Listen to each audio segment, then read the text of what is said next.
আমি বজালীৰ পাঠশালাত বজালীবাসীৰ সহযোগত আমি ইতিমধ্যে এখন জুবিন উদ্যান নিৰ্মাণ কৰাৰ কাৰণে সিদ্ধান্ত গ্ৰহণ কৰিছোঁ আৰু এই জুবিন উদ্যানখনৰ লগতে জুবিন গাৰ্গৰ এটা ব্যতিক্ৰমী প্ৰতিমূৰ্তিও থাকিব আৰু তাৰ কাৰণে আজি যি প্ৰস্তাৱিত ভূমিত আজি আমি নিজে আমাক আমাৰ জিলা আয়ুক্তৰ লগতে আমাৰ ৰাজচক্ৰ বিষয়া আমাৰ মৃদুল দাস ডাঙৰীয়া আৰু চন্দন বেজবৰুৱা দুয়োজনৰ উপস্থিতিত আমি এই আজি সীমাটো আমি সমজাই ল'লোঁ।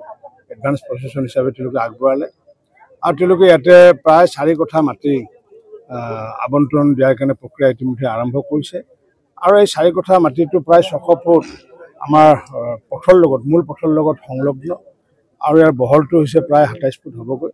গতিকে ইয়াতে আমি এখন ঠিক মধ্যভাগতে জুবিন গাৰ্গৰ ব্যতিক্ৰমী সেয়াৰ লগতে এখন উদ্যান নিৰ্মাণ কৰাৰ কাৰণে আমি প্ৰচেষ্টা চলাইছোঁ আৰু এইটোৰ কাৰণে ইতিমধ্যে আমাৰ বিধায়কসকলক মাননীয় মুখ্যমন্ত্ৰী ডক্টৰ হিমন্ত বিশ্ব শৰ্মা ডাঙৰীয়াই 25 লাখ টকা আনট্ৰেড ফাণ্ডৰ টকা আগবঢ়াইছিলে যে যোনে যি কাম কৰে মই এই কামটো বাছি লৈছোঁ। আমি আজিৰ পৰা কাম আমি আৰম্ভ কৰিম আৰু আনুষ্ঠানিক কাম আমি 18 নৱেম্বৰ যিদিনাখন তেওঁৰ জন্মদিনৰ দিনা আমি তেখেতৰ আনুষ্ঠানিক কাম আৰম্ভ কৰিম।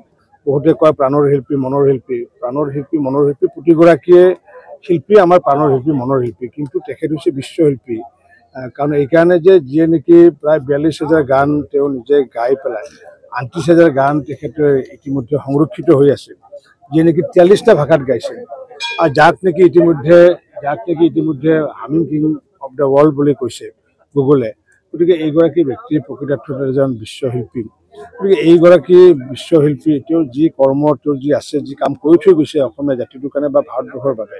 আজি মই আহি থাকোঁতে মই কাঞ্চনজংঘা যি গীতটো মই শুনি আহিছিলোঁ তেওঁৰ তাতে গীত আৰু কথা তাতো ভাৰত বন্দনাৰ কথা কৈছে, তেওঁ যি আমাৰ বিশালতাৰ কথা কৈছে, ভাৰতবৰ্ষৰ বিশালতাৰ কথা কৈছে আৰু সেই বিশালতাৰ লগতে তেখেতে দুখ বাজি ডুম্বৰু কৈ পেলাই মহাদেৱকো স্মৰণ কৰিছে।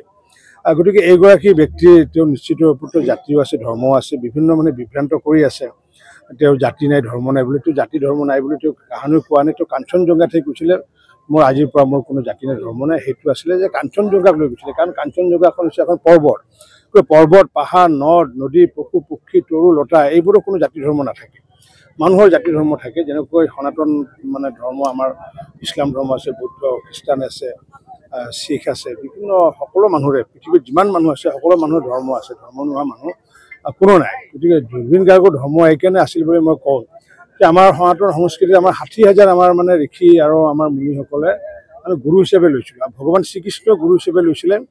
আমাৰ যিটো গৰ্গ মুনিক তেওঁ মুনি হিচাপে লৈছিলে, ঋষি হিচাপে লৈছিলে আৰু শ্ৰীকৃষ্ণৰ পৰিয়ালে তেখেতকে স্মৰণ কৰিছিলে। আৰু ঠিক সেই আমাৰ যেনেকৈ ভৰত দাস লিখে বহুতে, গতিকে টাইটেল ভৰত দাস লিখে, কোনোবা কাশ্যপ টাইটেল লিখে কাৰণ কাশ্যপ মুনি, বা কোনোবা ভিগু টাইটেল লিখে গতিকে ভিগু মুনি। ঠিক তেনেকুৱাকৈ যে গৰ্গ মুনিৰ টাইটেলটো স্মৰণ কৰি পেলাই তেওঁ গৰ্গ লিখিছিলে বা ইংৰাজীত গাৰ্গ বুলি কোৱা যায়। গতিকে এইগৰাকী ব্যক্তি যি কৃষ্ণৰ যাৰ গুৰু আছিলে গৰ্গ মুনি, গতিকে সেই গুৰু জুবিন গাৰ্গৰো সেই আছিলে।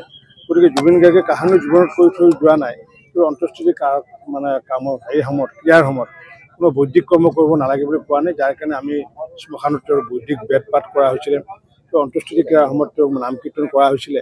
গতিকে এইগৰাকী ব্যক্তিৰ জাতিও আছে ধৰ্মও আছে, তেওঁৰ জাতি হিচাপে তেওঁ অসমীয়া, ধৰ্ম হিচাপে তেওঁ সনাতন সংস্কৃতিৰ মানুহ, যাৰ কাৰণে তেওঁ নিজে তোৰ খুৰাককো মই আজি আমাৰ মানুহে সুধিছিলে যে তোৰনো গোত্ৰনো কি, আৰু গোত্ৰটো হৈছে কি গৰ্গ মুনিৰ গোত্ৰ। গতিকে এইগৰাকী ব্যক্তিক লৈ পেলাই বিভিন্ন ধৰণে বিভ্ৰান্ত যি আনি আছে এই বিভ্ৰান্ত কৰিব নাপায়।